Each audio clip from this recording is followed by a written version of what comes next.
जीवन स्त्री पुरुषों ने सतत प्रेम करे અને પુરુષ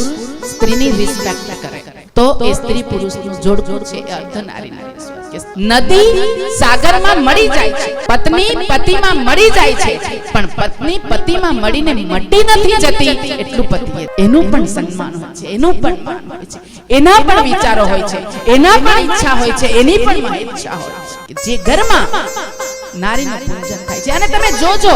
કે જે ઘરમાં નારીનું સન્માન થતું હશે, નારીનું માન સન્માન જળવાતું હશે, ત્યાં લક્ષ્મી માતા, ત્યાં સરસ્વતી માતા, અને જ્યાં જરૂર પડે, જ્યારે જરૂર પડે ત્યારે એ જ લક્ષ્મી, એ જ સરસ્વતી તમારે માટે મહાકાલીનું સ્વરૂપ પણ ધારણ એ સાચવવાની વાત છે। તો એમાં સ્ત્રીએ ક્યારેય પણ સેજ પણ છોજ ન રાખવો જોઈએ કે અમને જ આ લોકો તો સાચવવાની વાત કરે, આપણને સાચવવાની વાત કરે છે એનો મતલબ આપણે કિંમતી છે। તમે કોસ્મેટિક વસ્તુ ગમે ત્યાં નાખી દો છો, પણ સોનાની વસ્તુને તમે લોકરમાં મૂકો છો, તો એનો મતલબ તમને સાચવવામાં આવે છે, તો એને માટે આપણે ગૌરવ